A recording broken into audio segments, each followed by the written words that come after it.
Hey, good morning, friends. Mark Holmes here with my buddy Cowboy Jobu and his not too bright cousin Jetro. As always, I want to thank you guys for watching, commenting, and subscribing to the Jobu Sports Report. Because without you guys, well, this just doesn't work. Now, I'm proud to say I'm actually doing this broadcast live from my new set that I worked on. Well, I've been working on for a while here. Still have to get a whole lot of bugs and stuff. Still got to work on the lighting, the sound quality, and everything else. But I'm proud to say that I really am going to enjoy this. We're going to be able to put graphics and things up here on the extra monitor.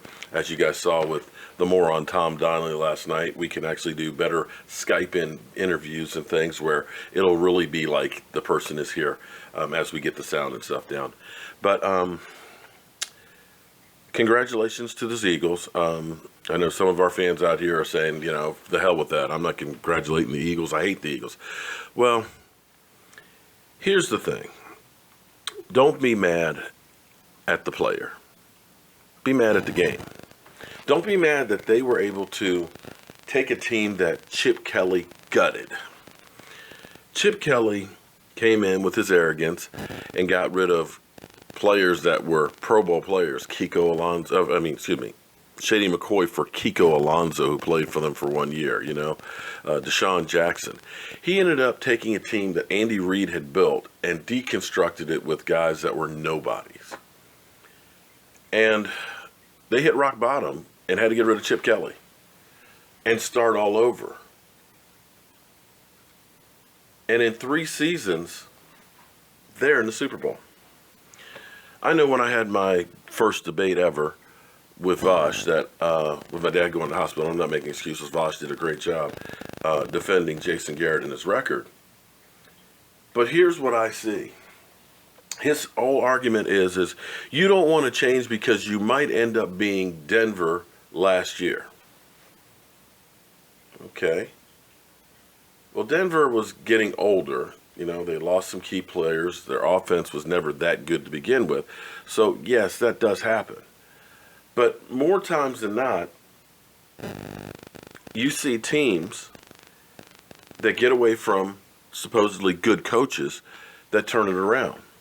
Because, see, in my mind, Jason Garrett has a lot of records, and I've told you guys about it. Well, Jason Garrett has a new record now. And it's hard to believe, but the last 10 number 1 seeds in the playoffs, it's over the last 5 years, NFC and AFC. Every one of them have gone to the Super Bowl, but one.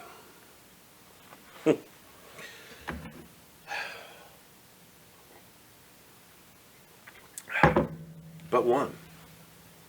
The Dallas Cowboys over the last 5 years are the only team to be the number 1 seed and not make the Super Bowl. We, in fact, didn't even win a game.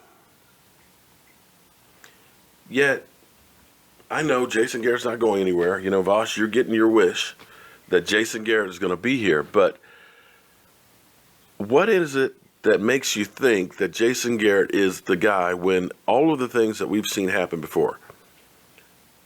The team ends up scoring 30 points back-to-back at home and loses. Never happened in the NFL before. Having the 3 worst games ever in Dallas Cowboys history offensively. It's another record.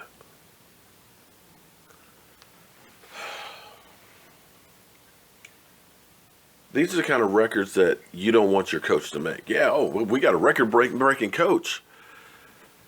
Record-breaking for ineptitude.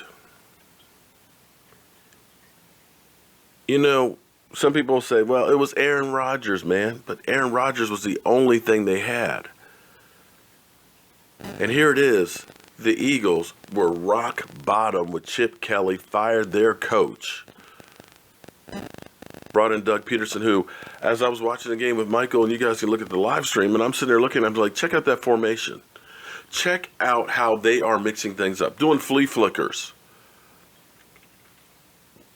Doing things that the other team does not expect. They are a well-coached team.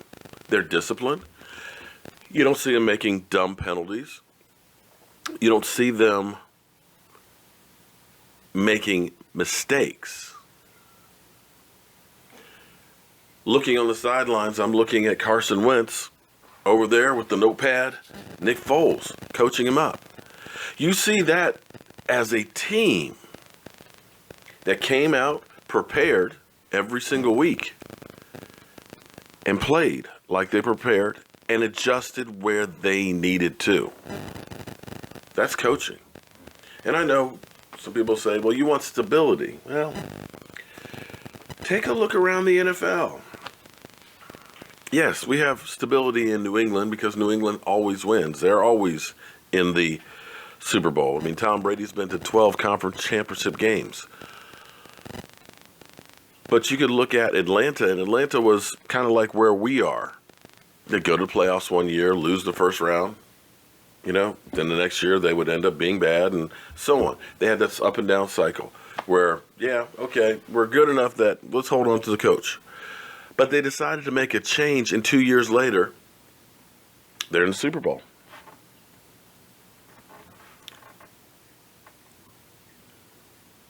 The Denver Broncos were in a Super Bowl and said, you know what, this isn't quite the right mix that we want to have here. We're not feeling it. Let's make a change. They go win a Super Bowl. You have the Rams out there with Jeff Fisher, Super Bowl away from, literally a foot away from being a Super Bowl champion coach. A guy who was thought to be a good coach with the Rams, 4-12. They go out and hire a rookie coach who's 31 years old, and they turn their season around from 4-12 to a playoff team.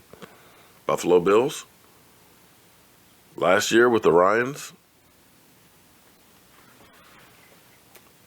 Yeah. And the argument, of course, is, well, we lost Zeke, those are true. And we might have made the playoffs again, had we not lost Zeke, probably. But I'm looking at once you start playing with the big boys, when you get to the playoffs, when it gets to those butt-clinching games where you've got to make some decisions right now. When we make mistakes like too many men on the field over and over again, where we throw the ball for everything when a 1-yard run will get you that fourth down. When you look at games that you're up by 3 scores and yet you're passing the ball and lose it, you can put some of that on the players, but you got to also put some of that on the coaching.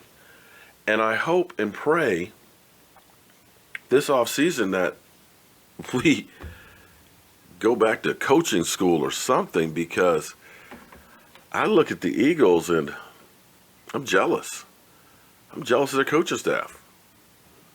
I'm jealous of the way they've got that team to play. And I look around the NFL and people say you don't have the talent. I dare say we do. We just need a right cook to cook the cake. But hey, it's not how I plan to start the week off here at the new studio, but, it's a dose of reality for all of us. But anyway, we got the new studio. Hopefully we'll be doing plenty of broadcasts here, so hopefully you'll have some great guests that are going to join us and so on. And we'll definitely be live streaming tonight. So as always, friends, I want to thank you all for watching, commenting, and being a part of the Jobu Sports Report. And I will see you guys later.